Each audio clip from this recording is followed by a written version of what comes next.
Aku dengar Yesus panggil, aku dengar Yesus panggil, aku dengar Yesus panggil, angkat salib, ikutlah aku.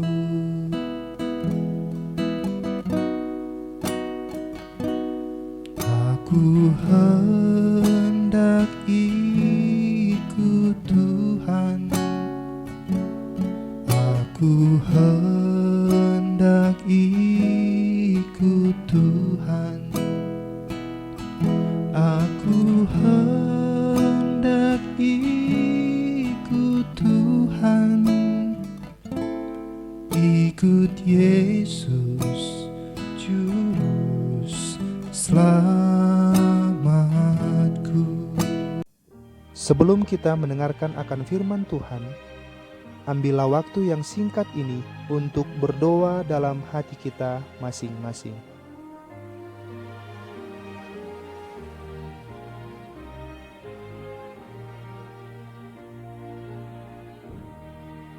Amin.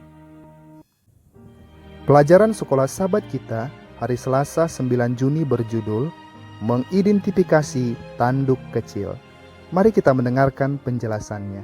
Selama berabad-abad, para reformator Protestan mengidentifikasi kuasa tanduk kecil dalam Daniel 7 dan dalam Daniel 8 sebagai gereja. Saya tidak akan sebutkan, Anda pasti sudah mengerti. Mengapa? Bacalah Daniel 7 ayat yang pertama sampai ayat yang ke-25 dan 8 ayat yang pertama sampai ayat yang ke-13. Apakah ciri-ciri umum tanduk kecil dalam kedua pasal tersebut? Bagaimanakah kita bisa mengenalinya?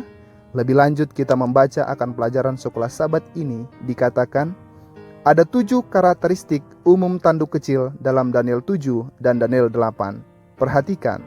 Yang pertama, keduanya digambarkan sebagai tanduk. Yang kedua, keduanya memiliki kuasa menganiaya.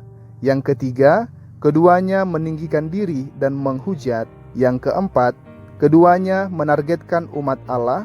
Yang kelima, keduanya memiliki aspek-aspek kegiatan yang digambarkan dalam nubuatan waktu.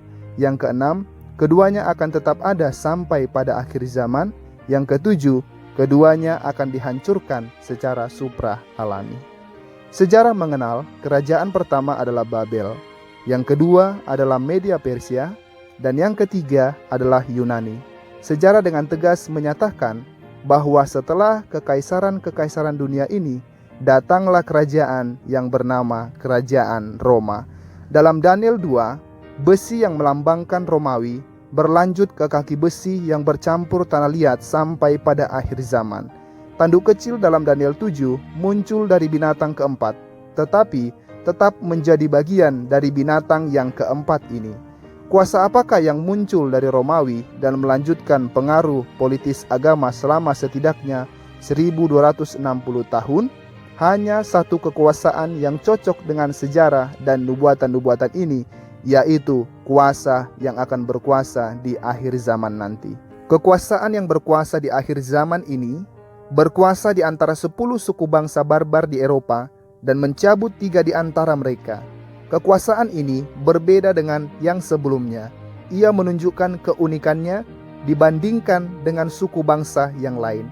Kekuasaan ini mengucapkan kata-kata sombong, menentang yang maha tinggi, dan meninggikan diri setinggi panglima bala tentara langit, dan merampas peran Yesus dengan menggantinya dengan kekuasaan ini yang akan berkuasa di akhir zaman nanti. Kekuasaan ini memenuhi nubuatan penganiayaan orang-orang kudus milik yang maha tinggi dan menjatuhkan beberapa bintang-bintang. Selama kontra-reformasi, ketika orang-orang Protestan dibantai, kekuasaan ini berusaha untuk mengubah waktu dan hukum dengan menghapus perintah kedua dan mengubah hari Sabat menjadi hari yang lain. Dalam Daniel 2 ayat yang ke-7 dan ayat yang ke-8, setelah Yunani muncul, Suatu kuasa akan ada hingga pada akhir zaman. Kuasa apakah itu? Tidak peduli betapapun dianggap tidak pantas.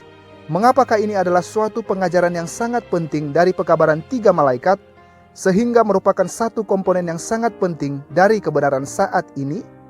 Demikianlah pelajaran sekolah sahabat kita.